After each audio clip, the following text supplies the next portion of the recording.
Subscribe करिए हमारे channel target UP TET CTET को और बेल आइकन को दबाइए। हेलो दोस्तों, स्वागत है आप सभी का target UP TET CTET channel में। दोस्तों, इस वीडियो में हम लोग आपके सेकेंड सेमेस्टर के गणित विषय के दूसरे चैप्टर को पढ़ने वाले हैं। इससे पहले दोस्तों मैंने 2 क्लास ली है मैथ की। उसमें आप देखेंगे कि मैंने 3 अंकों के मासा और लासा ज्ञात करना आपको बताया है और एक क्लास में मैंने इसी पे अभ्यास सभी प्रश्नों को हल करवाया है। अब दोस्तों, यह आपकी तीसरी क्लास है। इसमें हम लोग सेकेंड चैप्टर में देखिए क्या क्या पढ़ने वाले हैं। देखिए, सबसे पहले हम लोग पढ़ेंगे बीजीय व्यंजक की अवधारणा। बीजीय व्यंजक होते क्या हैं यह हम लोग जानेंगे। फिर सजातीय पद और विजातीय पद क्या होते हैं यह हम लोग जानेंगे। फिर उसके बाद व्यंजकों का जोड़ और घटाना सीखेंगे। फिर उनका गुणा, उनका भाग और फिर कोष्टक को कैसे हल करते हैं हम लोग यह जानेंगे। अब देखिए, बीजीय व्यंजक होता क्या है। तो बीजीय व्यंजक चर और अचर संख्याओं का एक मिश्रित रूप आप समझ सकते हैं। और अब बात आती है चर और अचर संख्याएं क्या होती हैं, मतलब वेरिएबल्स नंबर्स क्या होते हैं और कांस्टेंट क्या होते हैं। तो देखिए, अब 5 है, 5 की वैल्यू देखिए हमेशा 5 ही रहने वाली है, इसकी वैल्यू बदलने वाली नहीं है। तो इसे हम लोग बोलते हैं अचर संख्या या कांस्टेंट बोलते हैं आप इंग्लिश में। अब जैसे हम लोग कोई मान हमें ज्ञात करना होता है गणित में, तो हम लोग मानते हैं कि माना इस संख्या का मान x होगा। तो वह x क्या होता है, वह x होता है चर, मतलब इसका वैल्यू जो होता है वह कुछ भी हो सकता है। यह वेरिएबल होता है, इसका वैल्यू कुछ भी हो सकता है। तो हम लोग x मानते हैं या फिर y लिखते हैं, तो मतलब ऐसी कोई भी जो अचर संख्याएं हम लोग निरूपित करते हैं x y से। तो x y का मान जहां भी रहता है यह कुछ भी इनका मान हो सकता है, इसीलिए हम लोग इन्हें अचर संख्याएं कहते हैं। अब जब हम लोग चर और अचर संख्याओं का दोनों का मिश्रित रूप देखते हैं तब इन्हें हम लोग बीजीय व्यंजक कहते हैं। अब आगे देखिए, एग्जाम्पल से हम लोग समझते हैं। रमेश ने x रुपए प्रति पेंसिल की दर से 5 पेंसिलें और y रुपए, यहाँ y रहेगा, इसने मिस्टेक की है तो यहाँ पे आप y लिख लीजिए। y रुपए प्रति कॉपी की दर से 8 कॉपियां खरीदा तो उसने कुल कितने रुपए व्यय किए। तो अब देखिए, यहाँ पे हमें पेंसिल और कॉपी का दाम नहीं पता, जबकि हमें उनकी संख्या पता है। 5 पेंसिल खरीदा है रमेश ने और 8 कॉपियां खरीदी हैं। जैसे आप कोई चीज लेते हैं, हम मान लेते हैं आपने पेन खरीदा होता, 5 रुपए पेन के दर से 6 पेन खरीदे होते, तो आप कैसे निकालते, आप निकालते 6 पेन आपने लिए और 5 रुपए के दर से लिए, तो 6 गुणे 5 आप तो 30 रुपए आपके खर्च होते, आप इसी प्रकार निकालते। तो इसी प्रकार जब x रुपए प्रति पेंसिल के दर से 5 पेंसिल खरीदा है रमेश ने, तो उसने कितने रुपए व्यय किए होंगे, 5 गुणे x। तो ये हमने लिख लिया पेंसिल का मूल्य। फिर इसी तरीके से जब उसने y रुपए प्रति कॉपी की दर से 8 कॉपियां खरीदी होंगी, तो 8 इंटू y रुपए उसने व्यय किए होंगे। अब उसने कुल रुपए कितने व्यय किए होंगे, तो दोनों को जोड़ देंगे तो 5x प्लस 8y, यह उसने कुल रुपए व्यय किए होंगे। अब देखिए, यही होता है बीजीय व्यंजक, यही बीजीय व्यंजक का रूप है। अब दोस्तों, इन्हीं बीजीय व्यंजकों का हम लोग कब जोड़ या घटाना कर सकते हैं यह हमें जानने के लिए हमें सजातीय और विजातीय पदों का ज्ञान होना चाहिए कि हम किन्हें सजातीय पद कहते हैं और किसे विजातीय पद कहते हैं। तो अब हम लोग पढ़ेंगे सजातीय पद और विजातीय पद क्या होते हैं, और इसके बाद हम लोग सीखेंगे कि हम लोग बीजीय व्यंजकों का जोड़, घटाना, गुणा, भाग और कोष्टक को कैसे सरल करते हैं। तो चलिए देखते हैं सजातीय पद और विजातीय पद क्या होते हैं। देखिए, सजातीय पद हम लोग किसे कहेंगे, कब कहेंगे सजातीय पद। 2 पदों को आपस में हम लोग सजातीय कब कहेंगे यह हम लोग जान लेते हैं। 2 पद आपस में दोस्तों सजातीय तब होंगे जब उनका जो चर वाला भाग है, यानी कि जो वेरिएबल है, जो x या y है पद में, वह आपस में बराबर हो और उनके जो घात हैं वह भी आपस में बराबर हों। जैसे अब यहाँ पे एग्जाम्पल में दिया हुआ है 7x + 8y + 10x। अब यहाँ पर 7x और 8y में अगर आप देखते हैं तो जो चर है, जो वेरिएबल है, वह अलग अलग है। 7x में जो वेरिएबल है वह x है और 8y में जो वेरिएबल है वह y है। तो यह दोनों पद जो हैं आपस में यह विजातीय पद कहलाएंगे। और अब हम लोग देख लेते हैं 7x और 10x कंपैरिजन कर लेते हैं। तो इसमें जो चर पद है इसमें भी x है और इसमें भी x है और इनकी घातें दोनों की ही एक हैं। तो इन दोनों पदों को हम लोग क्या कहेंगे? सजातीय पद कहेंगे, क्योंकि जो चर है वह समान है और उनकी घातें भी समान हैं। तो इस वजह से यह सजातीय पद हो जाएंगे।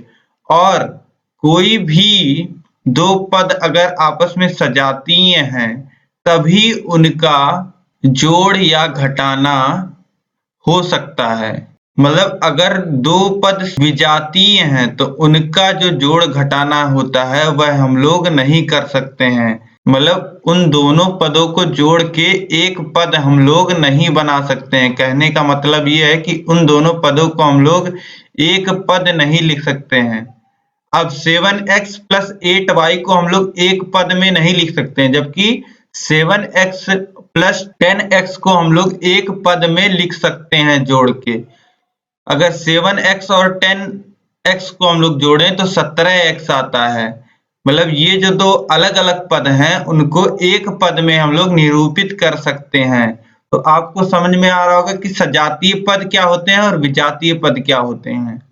अगर कोई पद सजातीय पद नहीं है तो वह पद विजातीय पद होता है। जैसा कि आपको यहाँ एग्जाम्पल में दिया है 7x + 8y + 10x बराबर 7x प्लस, देखिए 10x इधर लिख दिया, फिर प्लस 8y। अब देखिए 7x और 10x आपस में सजातीय हैं तो जुड़ के 17x + 8y हो जाएगा। अब ये 17x कैसे हुआ 7x और 10x जुड़ के? जिसको नहीं समझ में आ रहा है उन्हीं के लिए हम आगे जोड़ देखने वाले हैं कि बीजीय व्यंजकों का हम लोग जोड़ कैसे करते हैं। तो चलिए आगे देखते हैं।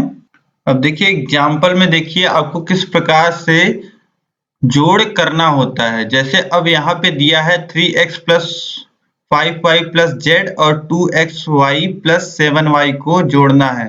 तो पहले हम लोग इस तरीके से देख लेते हैं, फिर ये तरीका देखेंगे।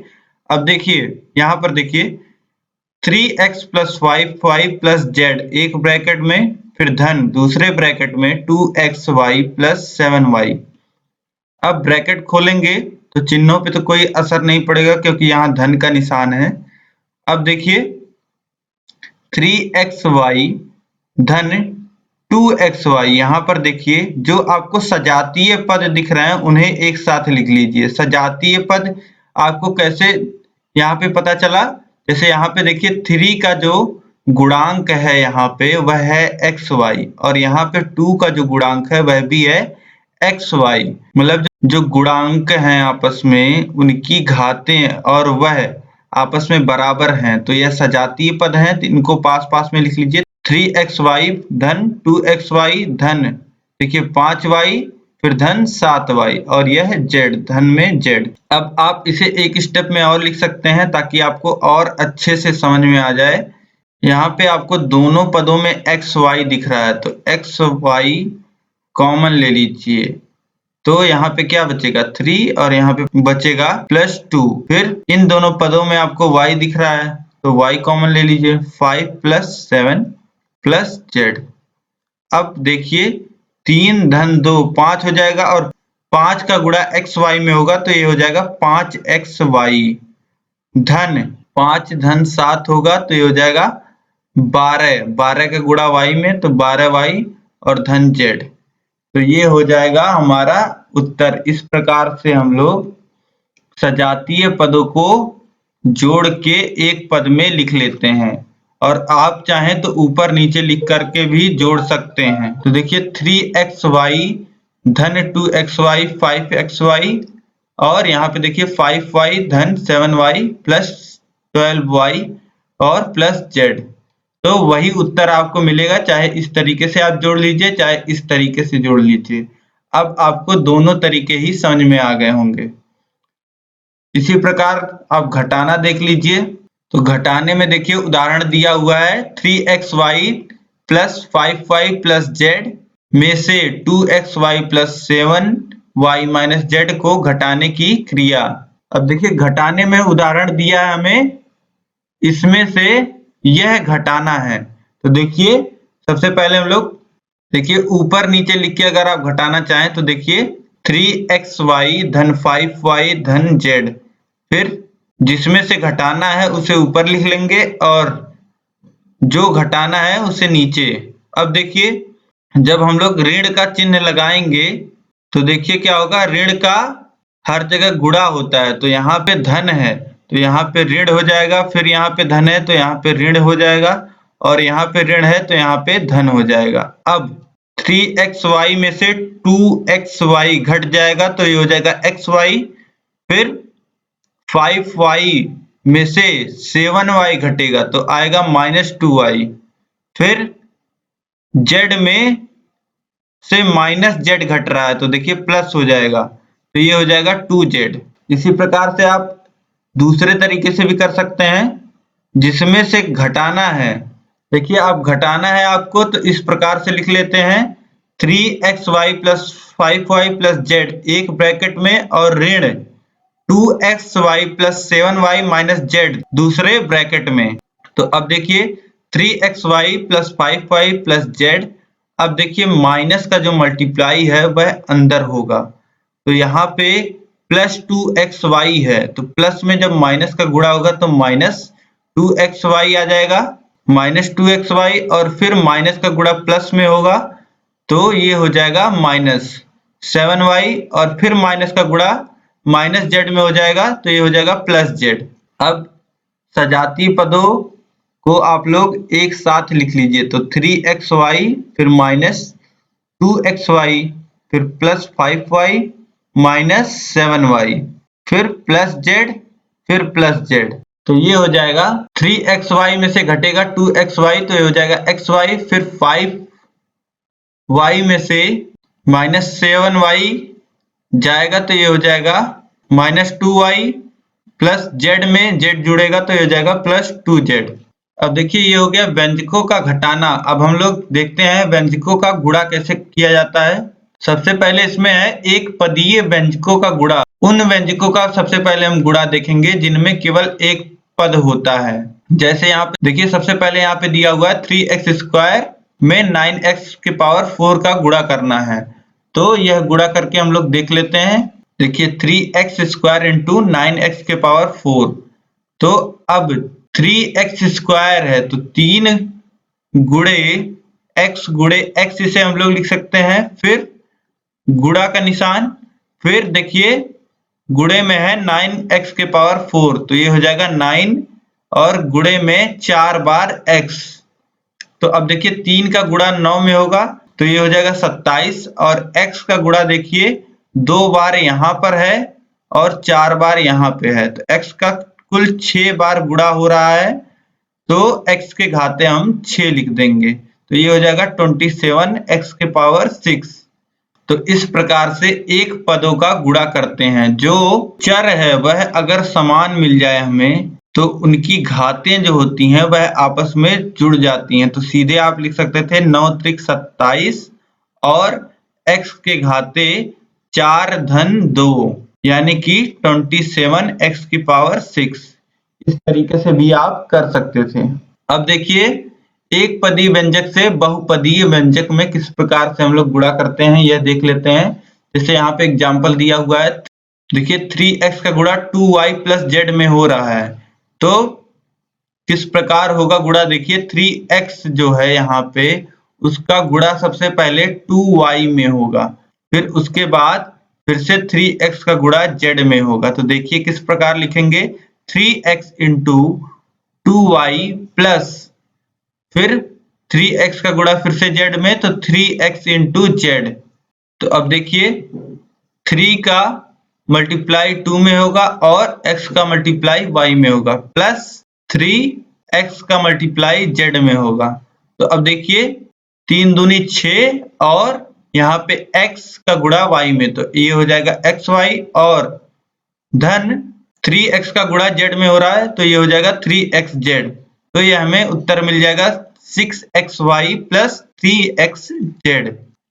देखिए जब भी एक पदीय व्यंजक का गुणा बहुपदीय में होता है तो वह जो एक पदीय व्यंजक है उसका गुणा बहुपदीय के हर एक पद में होता है। जैसे यहाँ पे देखिए 3x का गुणा 4x cube plus 5xy plus y square minus x plus 10001।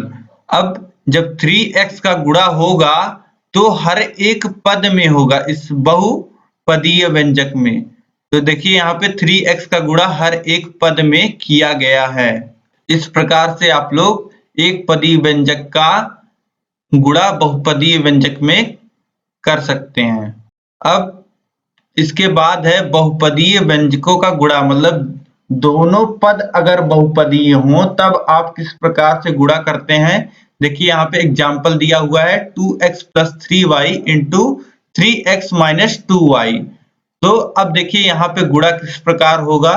सबसे पहले देखिए 2x प्लस 3y का गुणा हमें करना है 3x माइनस 2y में। तो सबसे पहले 2x का गुणा जो होगा वह इन दोनों में होगा, फिर इसके बाद 3y का गुणा इन दोनों में होगा। तो अब देखिए लिखेंगे कैसे। तो 2x का गुणा सबसे पहले होना है इन दोनों में, इन दोनों पदों में। तो इसे लिख देंगे 2x और ब्रैकेट में यह दोनों पद यानी कि 3x माइनस 2y। यहाँ पे 2x धन 3y है तो यह जो धन है वह चिन्ह यहाँ पे लगेगा और फिर अब 3y का मल्टीप्लाई इन दोनों में होना है। तो 3y into 3x minus 2y यह लिख लेंगे। अब देखिए ब्रैकेट जब खुलेगा तो 2x का गुणा जो है वह 3x में होगा, फिर ऋण 2x का गुणा 2y में होगा, फिर धन 3y का गुणा 3x में होगा, फिर माइनस 3y का गुणा 2y में होगा। तो इस प्रकार 6x square minus 4xy plus 9yx और माइनस 6y स्क्वायर। अब देखिए 6x स्क्वायर लिख लेंगे और देखिए माइनस 4xy और ये जो 9yx है उसे हम लोग लिख सकते हैं 9xy, क्योंकि जो xy होता है वह yx के बराबर होता है। तो हम लोग yx को xy लिख सकते हैं। तो plus 9xy minus 6y square. अब देखिए क्या आ जाएगा 6x स्क्वायर और यहाँ पे देखिए 9xy में से 4xy घट जाएगा तो ये हो जाएगा प्लस 5xy फिर माइनस 6y स्क्वायर। इस प्रकार से दो पदों का हम लोगों ने गुणा कर लिया। इसमें क्या ट्रिक है दोस्तों, इसमें ट्रिक यही है कि जब भी दो बहुपदीय का हमें गुणा करना होता है तो जो पहला बहुपद होता है उसमें हम लोग पहले पद को ले लेते हैं और उसके साथ जो दूसरा बहुपदी होता है उसको लिख लेते हैं। फिर पहले बहुपद में जो दूसरा पद का चिन्ह है वह यहाँ पे लगा लेंगे, फिर दूसरे पद को लिख लेंगे, फिर इसी प्रकार से दूसरे बहुपद को पूरा लिख लेंगे। तो यही आपको अपनाते चले जाना है। इस प्रकार से आप दो बहुपदीय व्यंजकों का गुणा कर सकते हैं। अब देखिए इसके बाद है व्यंजकों का भाग। अब व्यंजकों के भाग में हम लोग कैसे करते हैं यह जान लीजिए। जैसे अब x में अगर y का भाग हो रहा है और बराबर लिखा है z, तो इसे हम लोग दोस्तों लिख सकते हैं x बराबर yz। देखिए इसमें क्या होता है कि ये जो नीचे का पद है ऐसे समझिए आप x y बराबर अगर z लिखा है तो हम लोग x बराबर yz लिख सकते हैं। क्यों? क्योंकि यहाँ पे जो नीचे भाग में पद है, भाग में संख्या होती है, अगर वह बराबर के इधर जाती है तो यह गुणे में हो जाती है। x बराबर हम लोग क्या लिख सकते हैं yz। दोस्तों भाग को आप लोग इस प्रकार से सॉल्व कर सकते हैं। अगर इस रूप में दिया है तो आप तो सीधे गुणे में जिस प्रकार हम लोग करते हैं उस प्रकार करके सॉल्व कर सकते हैं व्यंजकों के भाग को। बाकी हम आगे क्वेश्चन देखेंगे तो आपको और क्लियर हो जाएगा। अब देखिए इसके बाद है कोष्टक। अब देखिए कोष्टक को एक एग्जाम्पल से हम लोग समझते हैं, और कोष्टक समझने से पहले समझ लीजिए आप लोग, ये जो ब्रैकेट बनता है यह हमारा सबसे बड़ा ब्रैकेट होता है, और इसके बाद ये होता है मझला ब्रैकेट, और इस प्रकार जो बनता है वह होता है छोटा ब्रैकेट।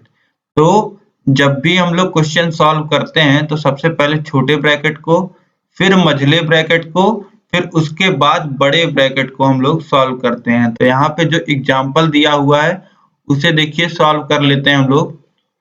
देखिए दिया हुआ है 4x³ minus bracket 9x square minus bracket minus 5x³ minus bracket में 7 माइनस 9x के power 5 bracket plus 7x square, फिर मझला ब्रैकेट बड़ा ब्रैकेट। तो अब यहाँ पे सबसे छोटा ब्रैकेट जो है उसे हम लोग पहले सॉल्व करेंगे। तो छोटा ब्रैकेट आपको कहाँ दिख रहा है? छोटा ब्रैकेट आपको यहाँ पे दिख रहा है 7 माइनस 9x के पावर 5। तो अब हम लोग छोटे ब्रैकेट को हटाएंगे। तो छोटे ब्रैकेट को जब आप हटाएंगे तो छोटे ब्रैकेट के सामने देखिए माइनस का चिन्ह है, ऋण का चिन्ह है, तो ऋण का गुणा अंदर हो जाएगा। जैसे ही ब्रैकेट हटेगा तो ये हो जाएगा ऋण 7 फिर धन 9x के पावर 5 यहाँ पे आ जाएगा। अब अगर इसमें ये जो मझला कोष्टक है इसमें अगर आपको सजातीय पद दिख रहे हैं तो आप उसको जोड़ या घटा लीजिए, नहीं तो फिर आगे बढ़ जाइए। इसके बाद मझला ब्रैकेट आप हटा दीजिएगा। फिर देखिए मझला ब्रैकेट जब आप हटाएंगे तो मझले ब्रैकेट के सामने देखिए ऋण का चिन्ह है, फिर इस ऋण का हर एक पद के चिन्ह में गुणा होगा। तो देखिए ऋण का गुणा यहाँ पे ऋण 5 के x के घाते 3 पे होगा, तो हो जाएगा धन 5 के घाते x 3, और यहाँ पे फिर ऋण में होगा तो ये धन हो जाएगा, फिर यहाँ पे धन में होगा तो ये ऋण हो जाएगा, फिर यहाँ पे धन में होगा तो ऋण हो जाएगा। अब देखिए मझला ब्रैकेट सॉल्व करने के बाद हम लोग बड़े ब्रैकेट को भी हटा देंगे। तो दोस्तों इस प्रकार हम लोग मझले और बड़े ब्रैकेट को हटा लेंगे, और यहाँ पे कुछ नहीं करना होता है। यहाँ पर बस आपको चिन्हों का जो गुणा होता है वह ध्यान में रखना होता है। जैसे धन का गुणा जब धन में होता है तो वह धन ही होता है, और उसके बाद धन का गुणा जब ऋण में होता है तो वह ऋण होता है, और फिर ऋण का गुणा जब धन में होता है तो भी वह ऋण होता है, और ऋण का गुणा ऋण में अगर हो रहा है तो वह धन होता है। मतलब समान चिन्हों का अगर गुणा हो रहा है तो वह धन, और असमान चिन्हों का अगर गुणा हो रहा है तो ऋण। इस प्रकार आप याद रख सकते हैं। और ब्रैकेट खोलने में जब भी आपको ब्रैकेट सॉल्व करना होगा तो इनकी जरूरत आपको सबसे पहले पड़ेगी कि किन चिन्हों का गुणा क्या प्रोड्यूस करता है। तो इस प्रकार दोस्तों हमने आपके बीजीय व्यंजक में बीजीय व्यंजक क्या होते हैं, सजातीय विजातीय पद क्या होते हैं, और उनका जोड़ घटाना, गुणा भाग, और कोष्टक को हम लोग कैसे सॉल्व करते हैं यह हमने सीख लिया है इस वीडियो में। अगर आपको अब भी कहीं भी दिक्कत आ रही है तो मुझे नीचे कमेंट करके बताइए, और इससे अगली वीडियो में हम लोग इससे जुड़े प्रश्नों को सॉल्व करने वाले हैं। देखिए यहाँ पे 11 प्रश्न हैं आपके लिए। इन सभी प्रश्नों को हम लोग अगली वीडियो में सॉल्व करेंगे, और आप लोग खुद से इन प्रश्नों को सॉल्व करने की कोशिश करिएगा, तब आपको पता लग पाएगा कि आपको कितना समझ में आ रहा है। तो अगले वीडियो में मेरे साथ ही आप लोग सभी प्रश्नों को सॉल्व कीजिएगा। और दोस्तों आप लोग इस वीडियो को लाइक कर दीजिए और अपने दोस्तों में शेयर कर दीजिए। और दोस्तों आपने अभी तक चैनल को सब्सक्राइब नहीं किया हुआ है तो सब्सक्राइब करके बेल आइकन पे क्लिक कर दीजिए। और दोस्तों मैंने इससे पहले के गणित के वीडियो का लिंक नीचे डिस्क्रिप्शन में दे दिया है और ऊपर आई बटन में दे दिया है। अगर आपने अभी तक उन वीडियोस को नहीं देखा है तो नीचे डिस्क्रिप्शन में जाके और ऊपर आई बटन से देख सकते हैं। दोस्तों वीडियो पूरा देखने के लिए आपका बहुत बहुत धन्यवाद। जय हिंद।